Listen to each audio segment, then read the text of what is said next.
Hello everyone, welcome back to Magdian Kane. This is the second part of forces and laws of motion, and in this video we will be discussing about the second law of motion.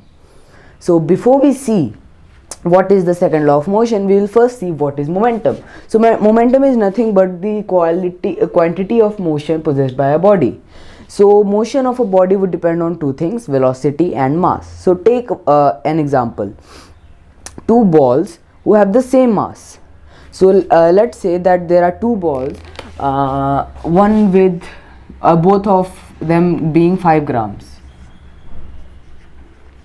and one is moving with velocity 10 meter per second and the other one is moving with velocity 5 meter per second. So we denote momentum by P, small p. So P would be equal to mass, M for mass, and V for velocity.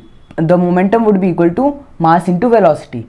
So let's take this one. This would be ball A and this would be ball B.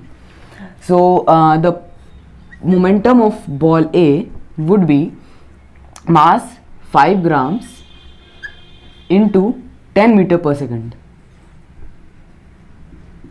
So let's just make this kg for better values, kg, and this one kg as well. So we will get 5 kg into 10 meter per second. So now we will get a momentum of 50 into the kg of the mass into kg and meter per second of the velocity, meter per second. So the SI unit of momentum is kg per meter per second. The SI unit of momentum is kg meter per second. That is why we changed gram into kg for this SI unit, and this is the SI unit of momentum as well. And now take the momentum of ball B. It would also be 5 kgs into 5 meter per second this time, 5 meter per second, which would be 25 kg meter per second. So you notice how even though the body were of the same mass, when the velocity differed, when this was moving with higher velocity whereas this was moving with lower velocity, this would possess more momentum and this would possess less amount of momentum.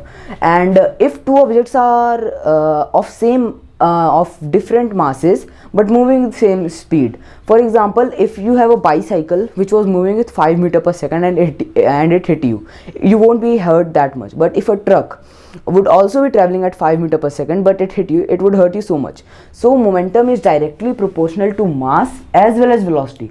So if mass increases, the momentum would increase. If velocity increases, the momentum would increase. So the second law of motion says that the rate of change of momentum is directly proportional to the applied unbalanced force and inversely proportional to time, which means that the higher amount of force applied is, the faster the rate of change of momentum occurs. That is, if you apply more force, the momentum would change rapidly. If you apply less force, it would change slowly.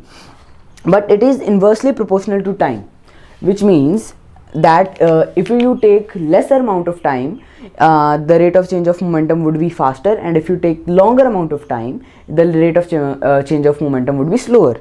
So momentum is directly proportional to momentum is directly proportional to the force applied, and momentum is also inversely proportional to the time. So momentum is directly delta. So we use delta. Delta represents change. So change in momentum is directly proportional to force, and change in momentum is inversely proportional to time. So from these two statements, we can also say that the force applied is directly proportional to delta P divided by time. Now we will derive the value of force. So now we would have to assume some values. So let the initial velocity be u, final velocity be v, and the mass would be m. So we had seen that momentum is equal to mass into velocity. So the initial momentum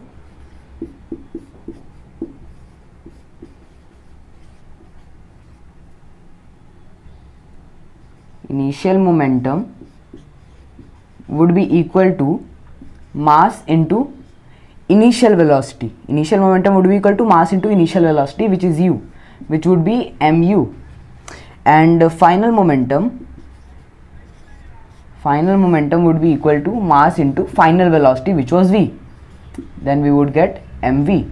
So now the change in momentum would be equal to final momentum minus the initial momentum, mv minus mu, which would be, after taking m common, we would have v minus u. So after this we have two statements. Force is directly proportional to change in momentum divided by time, and change in momentum is equal to mass into v minus u. So we will get force is directly proportional to, by putting the value of delta p as m into v minus u upon t. And if you remember, acceleration is equal to v minus u upon t. So we can write F is directly proportional to mass into acceleration.